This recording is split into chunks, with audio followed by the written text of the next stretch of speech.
Тоқташны һәр буын үзенчә кабул итә, үзенчә аша. Вакыт үткән сайын без аның нинди хыяллар белән яшәгәнлеген, нинди үкенечләр кичергәнен, безгә нинди фикерләр җиткергә теләгәнен тирәнрәк аңлыйбыз. Халкыбызның күренекле шагыйрьләре, язучылары белән төрле форматта таныштыру, аларның иҗатын тирәнтен өйрәнү өчен булдырылган Токташ Фест проекты белән танышканнан соң шундый фикергә киләсең. Әлеге проектның идеясы узган елда ук хуплана. Барыбызга да якын булган Хади Токташ иҗатыннан башланып китә. Әлеге зур, дәвамлы проектның бер өлеше булып билгеле, билгесез Токташ дип исемләнгән лекторий була.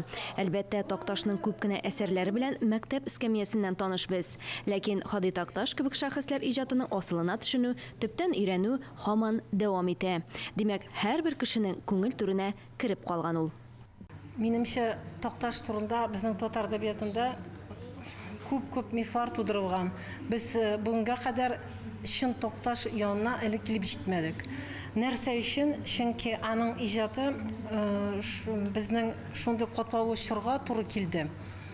Чөнки без яңа әдәбият төзи башладык, совет әдәбияты.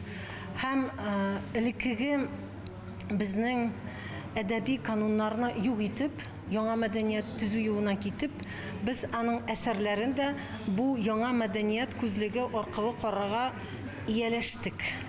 Мин әле бөтен сорауларыма җавапларны тапмадым. Һәм тора-бара мин яңа ачышлар ясыйм һәм сөенәм, чөнки мин хакыйкать юлына басканымны сизә башладым.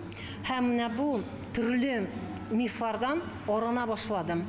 Күпме галим әле дә Токташ иҗаты өстендә баш вата. Токташ бәхетле шагыйрь, чөнки аның турында үзе исән чакта ук монография языла.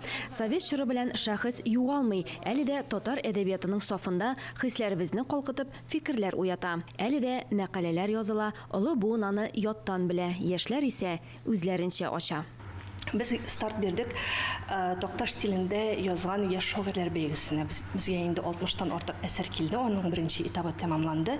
Бүгенге көндә жюри әгъзалары аны тикшерә һәм без алга таба аның да җиңүчеләрен билгеләячәкбез. Мин мәсәлән үзем пиарщик буларак, миңа хәтта Токташның пиарщик булуы да бик ошый. Чөнки үз шигырьләреңне алга таба язылган шигырьләрдә яңадан кайтып искә алу, бу бит инде пиарның бер алымы. Гомумән, бу эш проект буларак кына калмас. Гадәткә кергән көндәлек эшләребез сыман бөек шәхесләр иҗаты белән кызыксыну да гадәти күренешкә әверелер.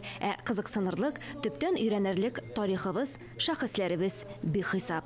Алия Галиуллина, Александр Решоткин, Татарстан яңалыклары.